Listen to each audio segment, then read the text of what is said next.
ketika menetapkan Omnibus Law. Bagaimana mungkin mereka melegalkan orang jadi budak seumur hidup? Outsourcing atau dalam bahasa internasional dikenal dengan precarious work, itu disebutnya modern slavery. Modern slavery.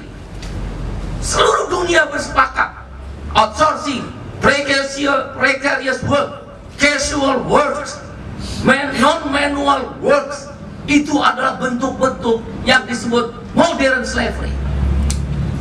Perbudakan, slavery itu perbudakan. Perbudakan zaman modern, di mana negara tidak hadir melindungi orang-orang yang masuk ke dalam pasar kerja.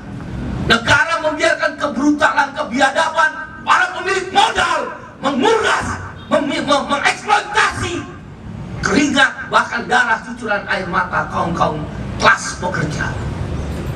Bentuknya apa, Bung Iqbal? Outsourcing seumur hidup. Nggak ada lagi batas jenis pekerjaan untuk outsourcing. Nggak ada lagi negara mewajibkan pabriknya A, maka pabrik A lah yang melindungi para buru-buru, para pekerja yang bekerja di pabrik A. Dia serahkan kepada agen yang cuma jual manusia. Memang bukan trafficking, bukan perdagangan manusia, tapi dia perdagangan tenaga kerja. Kalau kamu baca sejarah Nabi, kamu baca sejarah peradaban manusia, bagaimana para budak kulit hitam, budak-budak kulit berwarna di Eropa, di negara-negara Australia, di negara-negara Barat, bahkan di Timur Tengah, diperjualkan sebagai tenaga kerja. Dulu belum ada pabrik, tapi ada pemintalan benang, ada perkebunan-perkebunan kurma, ada perkebunan-perkebunan anggur. Nah, para budak itu yang kerja. Zaman dulu dapat upah yang kerja di pabrik anggur, di kebun-kebun anggur, di pabrik-pabrik kopi, di kebun-kebun kopi, di kebun-kebun gandum. Dapat nggak? Dapat. Tapi tanpa status hubungan kerja. Itulah disebut slavery, budak.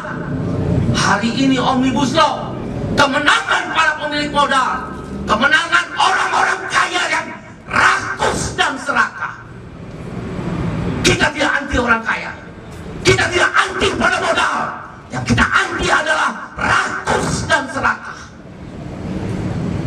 Dia mau mempekerjakan kita, tapi dia tidak mau punya tanggung jawab sosial. Dia tidak mau punya tanggung jawab resiko ketika kita ter-PHK. Dia tidak mau punya tanggung jawab ketika pabrik-pabriknya, mesin-mesin produksinya berhenti karena dia mengalami kerugian. Itu yang disebut slavery, budak. Itulah Omnibus Law. Dua partai yang menyatakan menolak Omnibus Law tidak menggunakan hak konstitusinya. Maka kenapa kita lahirkan partai buruh? Subhanallah, saudara, kau persaksikan. Berdoalah terus menerus. Amin. Semoga Allah kabulkan doa kita. Amin. Apapun agamamu, berdoalah, minta pada Tuhanmu. Amin. Supaya nanti 2024 ada partai kelas. Amin. Kita lawan kebiadaban-kebiadaban mereka. Mereka betul konstitusional, tapi dikudeta. Melalui apa? DPR. DPR siapa? Partai politik. Dua partai politik, bahkan satu adalah partai agama. Harusnya kalau mereka berpihak pada kelas, mereka menggunakan hak inisiatif. Ketika mereka walk out, ketika akan terjadi paripurna, harusnya walk out. Kamu lihat nggak? Kita, SPMI, KSPI, KSPSI AGN, KPBI, KSBSI Serikat Buruh Sejahtera Indonesia, cikal bakal semua partai buruh yang melanjutkan partai buruh, kita yang menyuruhkan pemogokan umum.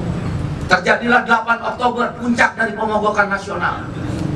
120 kota lumpuh. Itu kalau tanggal 9 saya instruksikan kembali sebagai presiden KSPI pada waktu itu. Itu bisa hampir kejadian 1998. 120 kota lumpuh, bakar-bakaran udah di mana-mana. Termasuk di Bekasi, bakar-bakaran. Betul kan, Bung Parto? Bukan, Mokom lu bakar. Oh, Bekasi bakar Mokom. Ya betul. Karena nggak berani bakar ban, nggak berani bakar pabrik, nggak berani bakar rumah, udah Mokom aja dibakar. Tapi Mokomnya udah jelek. Tuh akhirnya dibeli Mokom yang bagus tuh, patungan juga tuh, bagus juga tuh. Ya, Jangan tepuk tangan urusan ngokong. Omnibus law baru lo hajat. Ngokong tuh hanya alat.